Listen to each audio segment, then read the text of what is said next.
There we go. Don't tell me it's just a dream. 'Cause when I've had enough, you'll hear me say, now don't you try to rain on my perfect day. Nothing standing in my way. On this perfect day, when nothing can go wrong. It's a perfect day. Tomorrow's gonna. Well, I think we're actually streaming this time.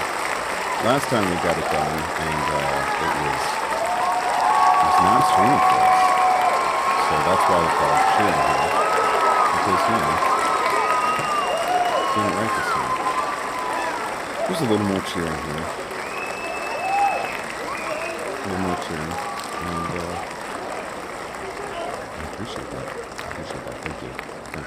We do not have a live crowd here today, as you can imagine, but we are live ourselves from the Expo Center, the Expo Hall, I guess, at ClioCon. So welcome. Good morning. Good Morning Clio, I guess, as the show is called. We're going to do a little bit of a recap of yesterday. It's just me this morning, unless maybe Stephanie wants to jump in or somebody on our team comes out here, but just me this morning. And I'm going to do a little bit of a recap on yesterday. And then we'll talk about, what we're going to do, what we're going to see today, what we're potentially going to uncover. But then I'm going to unpack a little bit of stuff. I'm going to unpack some things that Jack dropped on us in the keynote, because there was not only a lot of information, but a lot of philosophical things to kind of think about. And they're things that the lawyerist community is going to address in the coming months, coming days, coming weeks. It is stuff that we've been talking about, but anyway, we'll get to that here in a second. Day one, we obviously saw the keynote, and Jack was talking about AI-enabled law firms. And I think that concept can be kind of thrown around right now in saying that, yes, I use AI. I use AI to draft, or I use AI to do research or something like that. But Jack's talking about AI-enabled, which is kind of like fundamentally from the ground up an AI-enabled law firm. And so they released some stuff yesterday, or at least told us about some stuff yesterday. Clio Work and a lot of other AI incorporated things like Clio Enterprise, and then Vincent being worked into Clio Enterprise, and how Vincent from VLEX is going to kind of fundamentally alter how we use Clio Manage. And so, yeah, that's what we're going to talk about here in a minute. I don't want to get into that too much just yet, because Joshua Lennon also dropped the legal trends report on us, and we got a lot of good information from there. As always, with the legal trends report, you can find it at clio.com/LTR. I think it's going to redirect you to somewhere. Pardon me. Again, we're live, so I don't get to cut the coughs out. But you can always find the legal trends report at clio.com/LTR. You can also catch my interview with Joshua, which is going to happen today. Not going to be live, unfortunately. I'm sorry. I know a lot of you on your Pelotons out there riding along to the smooth sounds of my voice are going to be disappointed that you can't do another Peloton ride to me talking about the legal trends report with Joshua Lennon. I'm sorry. Maybe later, maybe another time. Anyway, we're going to record that one. That way we can kind of condense it, get some good information out of it. Joshua is always a wealth of information. He's a fantastic person to interview. So I'm looking forward to recording that one. I hope you're looking forward to listening to that. So we're going to do a little bit of interviews on the LTR. I've actually got John Foreman, Clio's head of products, that I'm interviewing today. And so we're doing an interview with John Foreman, and he's going to be a fun one. We're going to talk a little bit about products and data, and running your firm using data, being thoughtful about your data. And that incorporates into this overall theme of being an AI-enabled law firm. Really, that Clio is talking about here. So the first theme of the conference is AI-enabled law firm, but the second theme, and this is kind of underneath that, is this idea of really, I don't know how to exactly say it, but Clio has released enterprise level software. They connected with ShareDo. Well, they bought ShareDo. I guess I shouldn't say connected with ShareDo, but they connected with ShareDo, which is for those of you who haven't heard of it, it is an enterprise level practice management software that's actually out of England, out of Europe. And it has been helping some of the larger law firms there for a while now. So Clio has purchased that product and is looking to take, well, really open up. I don't want to say move, because one of the fears that we have sometimes when one of our favorite products that we feel speaks to us starts to speak to people with deeper pockets, let's say, is that they're going to go and only speak to the people with deeper pockets. So we actually have a couple of interviews on that. Stephanie has talked to Jack on that specifically. I talked with Jack specifically on that in the presser yesterday. So we'll have some videos coming out on that as well. But the idea behind that, and this is something that is kind of important to me, because I've talked to attorneys a lot of times, and specific attorneys. I want to caveat this with some of the most tech forward attorney I know is here, is on Clio, is using Clio in a fantastic way. And so I don't ever want to say that one really graduates away from Clio in any way. But one of the beauties of Clio Manage is that you can spin it up so quickly, and you go from zero to making money using the product in a day at the very least. I mean, it could be hours really. But sometimes people find some difficulty in running larger law firms on Clio. And it's not because of any fundamental problems with the system. It's because these firms have a tendency to set their practices up in a different way, relying more on products like NetDocuments or even SharePoint for their document storage. So there's some other products out there that some of these larger firms need to integrate with, need to connect with, and need to rely on, that Clio hasn't classically had a great interaction with in the way that we would expect or the way that we would want. And so this purchase of ShareDo has given Clio that ability. It has made it to where they're able to connect with those firms, really. We will talk about what that means to the smaller firms a little later, and in some other interviews. We have addressed that because we at Lawyerist are a small to mid-size law firm. I don't know, evangelist? Is that the way? Anyway, we coach small to medium-sized law firms, and so those are the ones that are kind of in our heart, the little speedboats that can, as Stephanie says, that can pivot really easily, that can do things very quickly, but that don't necessarily have this massive overhead infrastructure. So all that to say, one of the interesting things about this enterprise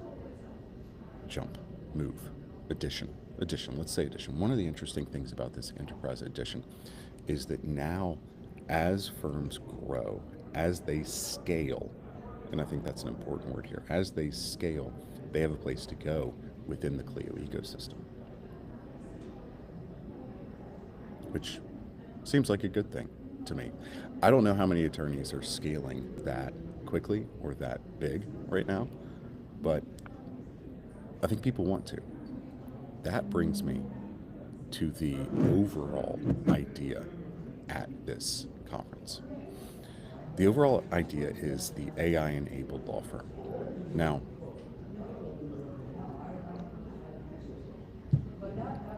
one of the things that we've been talking about when a firm or an attorney, a solo, a set of 100 attorneys, whatever it is, whatever size you are, when you really incorporate artificial intelligence into your practice from a fundamental level, from the ground up, it is likely, I'm going to hedge a little bit here, but no, I'm not going to hedge here. You are going to save so much time that it will affect your billing practices. When you build your firm around artificial intelligence instead of trying to slap artificial intelligence on top of your firm, when you build around artificial intelligence, it will save you so much time and effort that it is going to adjust the way you have to bill. So when we bring ourselves into an AI-enabled law firm, we have to adjust some things here. Okay. This is actually a great place for Stephanie to join me, who has just walked up. We're going to pop her on the mic, and I'm going to stand up and move the camera so we can see both her and I. So yeah, Stephanie, welcome. We are live here. We'll hear her voice first, and Good morning. We'll see how this goes. No, I'm like, do you want me to switch? Sorry, I'm late. Late night at Clio, it gets a little, oh, that should work. We had a great night last night.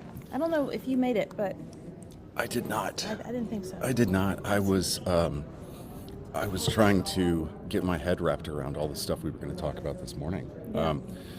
Where I'm at, Stephanie, and I don't imagine that you were watching this as you were walking down here. So for those of you, again, on your Peloton, getting your ride in right now, good morning.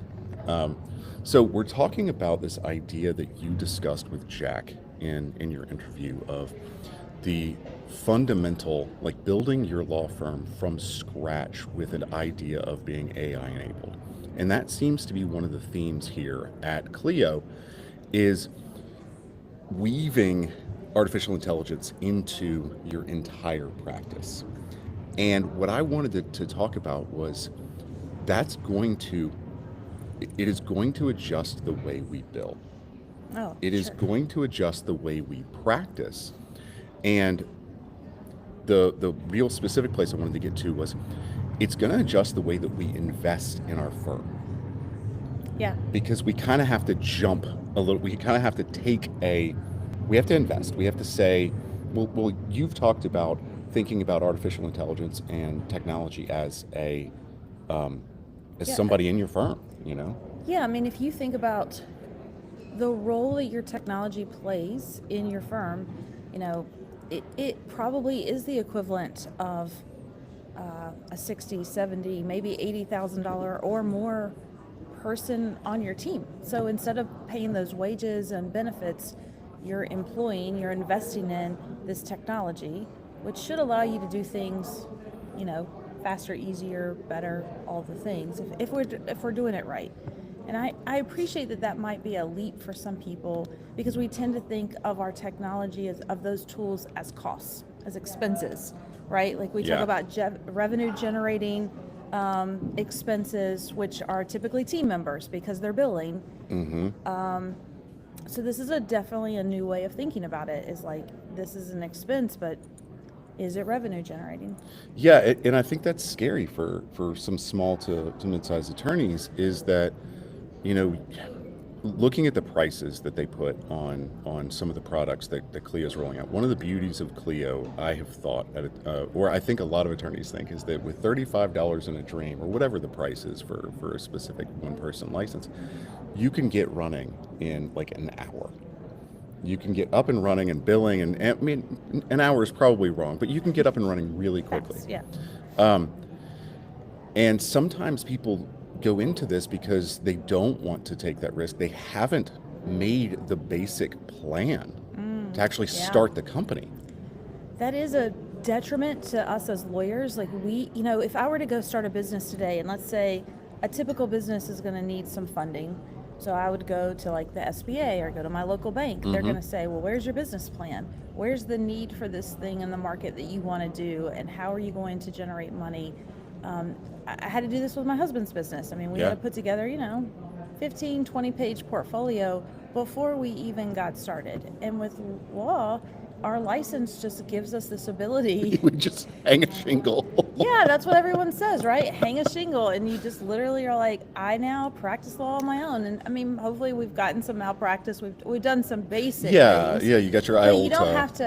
you don't have to necessarily, to your point, you don't have to have a robust plan, just an idea. And a lot of people are like, well, there's a need, or I'm a good lawyer, so obviously I should open a business. I have a passion.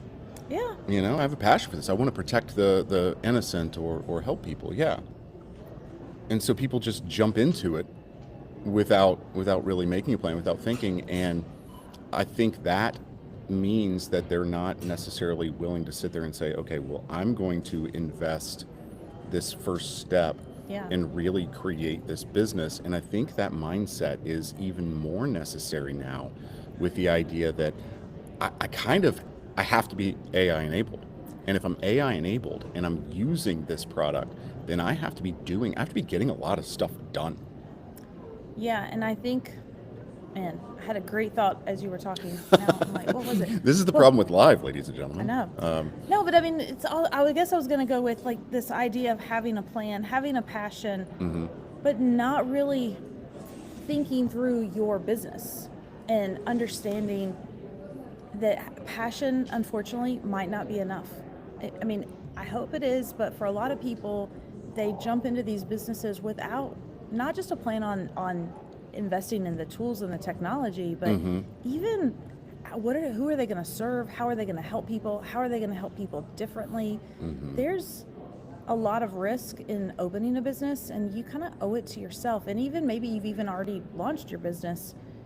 Do you have those plans? Do you have what we would call a basic business strategy? And if not, it's never too late. That's the good news is, like, please you don't have to continue down this path. Like, you can press pause at any time and back up and say, actually, let me take a step back. And I thought, when you'll hear, I don't know when the interview airs, but when I was interviewing Jack yesterday, and he was like, if I was starting a firm today. We actually have that clip coming out in like right after this. Okay. So we'll have, if you're watching this, that clip will be on our YouTube, and we'll put a link to it in the show notes here. Okay. So when you hear that clip, it kind of freaked me out. Like, I'm being honest, like, his advice might feel very daunting to someone who currently has a practice and is like, how am I going to rebuild this whole law firm AI enabled? Like, I hear what you're saying, and I hear what you're saying, Zach, like, that you can pull AI in at all these different points in your process now, not just AI, any kind of technology and efficiency. And if you're up and running, you're very much feeling like, I got to rebuild this plane, and we're 30,000 feet, and and that could feel very overwhelming and daunting. Yeah. And I guess I'm here to say, yes, and it probably is. And what's the saying about how you eat an elephant? One bite at a time, right? Yeah. So that's what we help people do, is like, let's just pull back and get started. Ideally, we want to prioritize, like, get started in like where maybe a biggest pain point, where is something really slowing you down, a huge bottleneck. That might be an obvious place to start. But if not, that's one of the things that we help people do, because it can be very hard to do that internal reflection on, like, what's going on. What are they? There's another. That's why we have coaches, right? Yeah. That's why we have strategists. That's why we, like, in sports, in life. Right. There's another saying that it's really hard to read the label on the bottle when you're inside the bottle. Ooh, that's a fun one. Yeah. Okay, I'm going to try this, Stephanie. Okay. We actually have the clip here, and we're going to go to the clip. Okay. And see how this goes.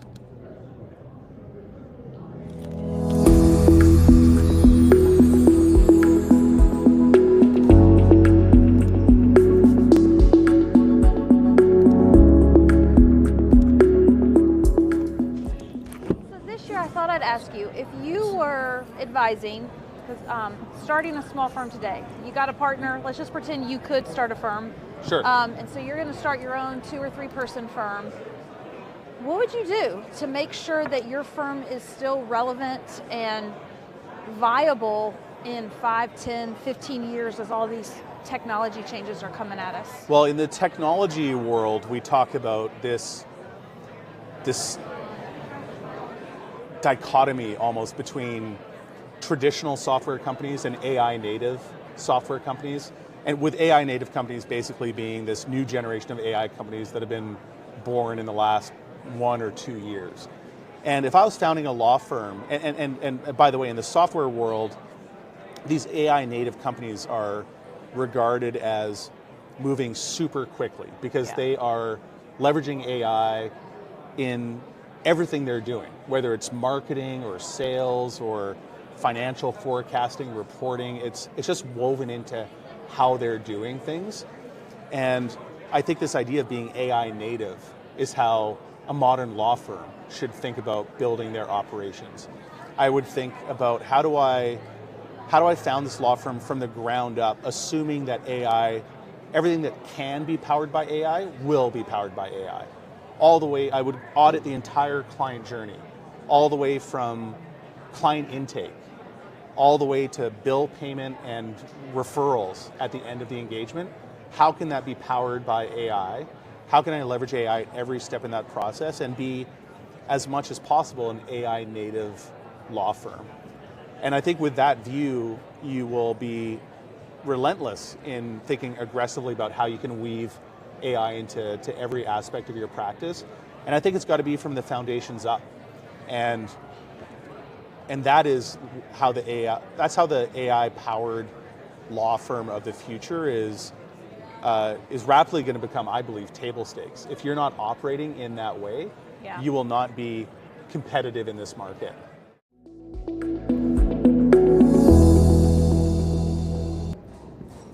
Okay, so hopefully that worked and people watch that.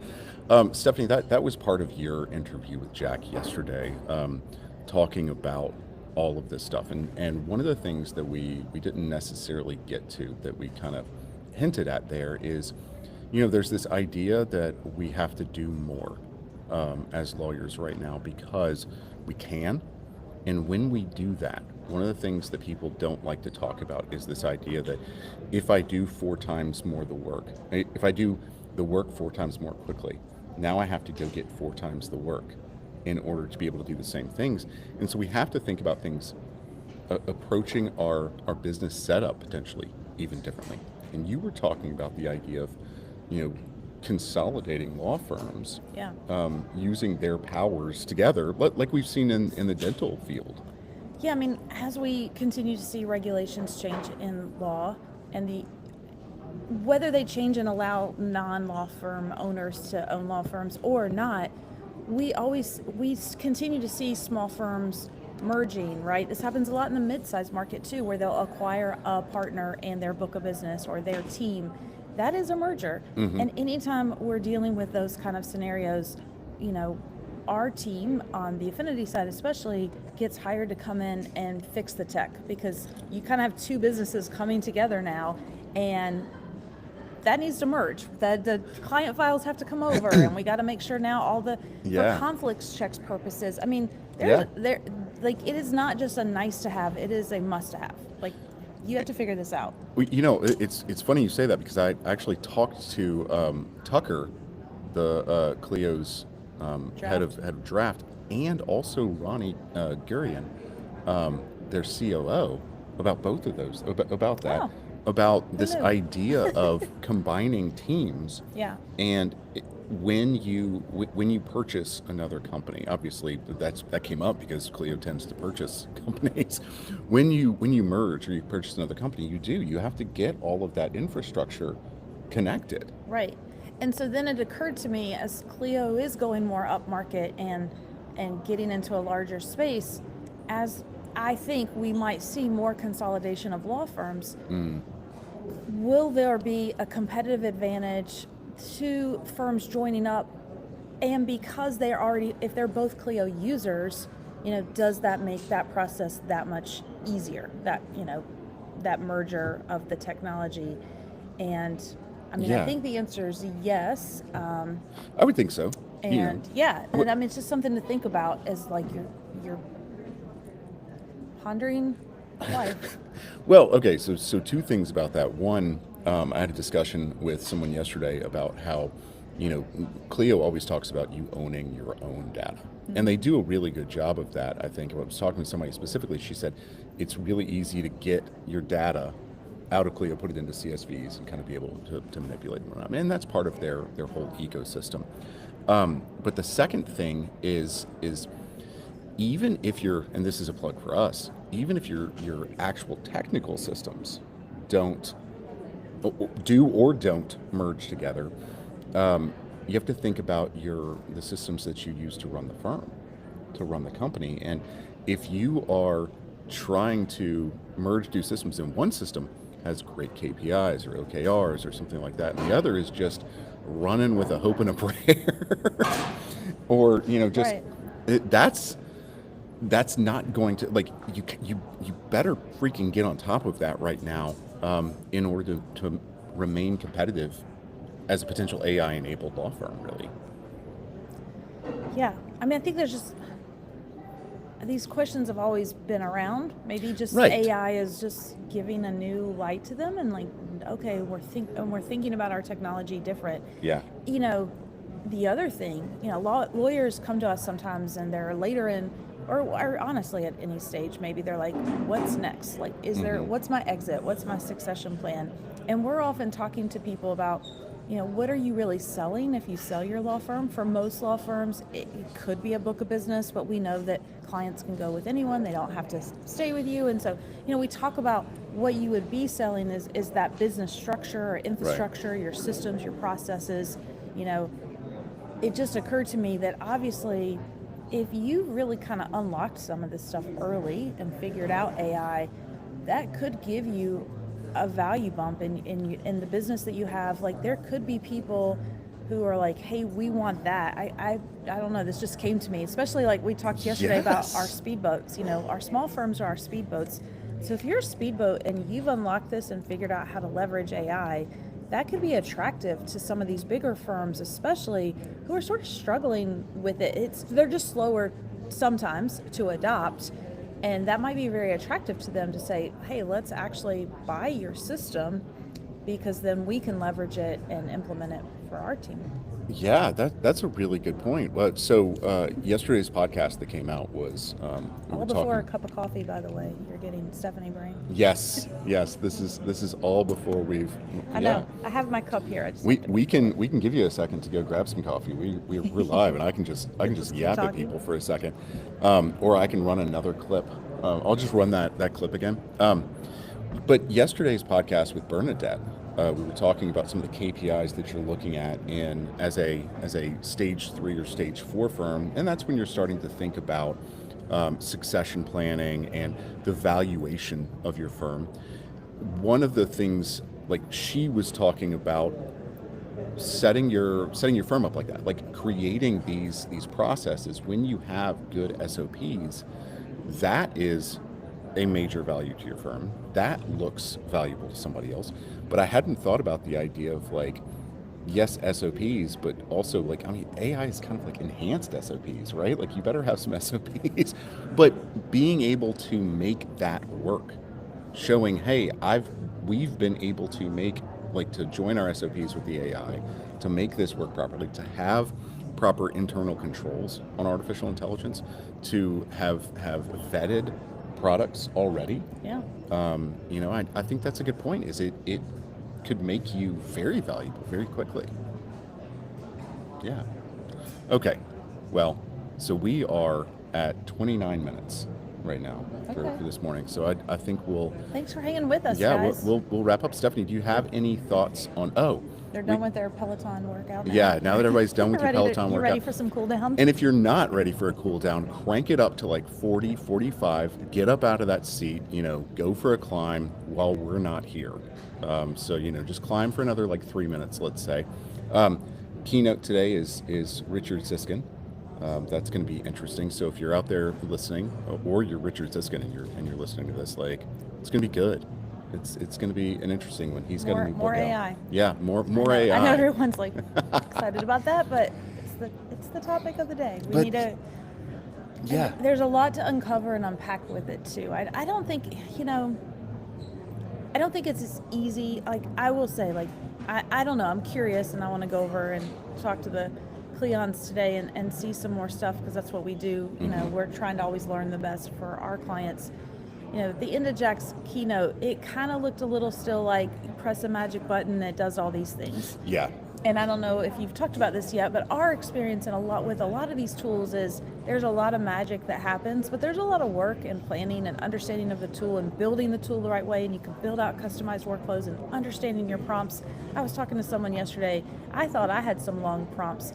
He has a prompt that's 20 pages long that writes, you know, for legal documents.